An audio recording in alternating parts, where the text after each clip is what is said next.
Hey, good morning, Midwest Survivor. Time for breakfast bits. So we're gonna do a little series here on different types of narcissists. So today is part two. Today we're gonna talk about the communal narcissist. So, you think of the word communal, you think of community. Well, a communal narcissist is it's a person that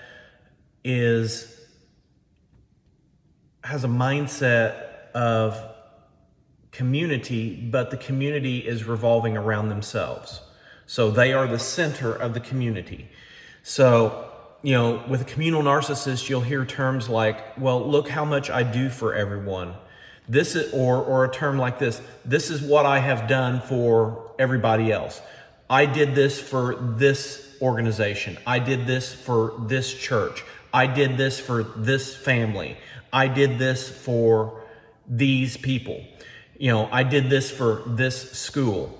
They publicize themselves, and they publicize the acts of kindness and the acts of compassion, and they publicize, the benevolence and the recognition that revolves around them.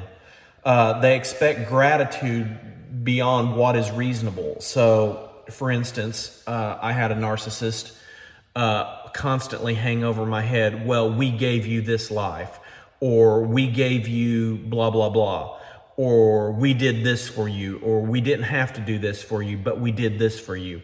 That is language in terms of a communal narcissist. They expect gratitude beyond what is reasonable. And here's something else too. Sometimes narcissists within the communal narcissist mindset, they want to take credit for things that just should be expected. Like a communal narcissist will be like, well, I'm your parent, I did blank. Well, the role of the parent is to do whatever. They use helping as a leverage in relationships to gain whatever energy, support, finances. There's always a reason of leverage behind what they do.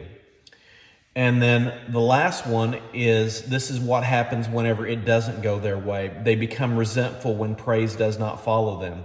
They either are passive aggressive, they give the silent treatment, or they retaliate in the most brutal of ways. They'll give and then they'll take it back, or they will lash out verbally, or they will withhold affection.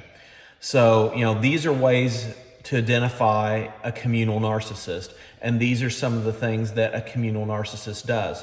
A little bit harder to define because they are within a group of people, but you can generally spot them out because they are generally advertising their skills. They are advertising what they've done. They're advertising their accomplishments. They are always saying, well, I do blah, blah, blah, blah, blah, blah. I'm involved with blah, blah, blah, blah, blah, blah, blah. I hold this position. I have this title. I have this set of skills. They make it all about themselves under the guise of, this is what I do for all these other people, communities, organizations, what have you. So, Midwest Survivor. So, as always, I want you to stay healthy, stay strong, be healthy, be strong. And if you are having trouble with a communal narcissist, I implore you, kind of pull yourself away.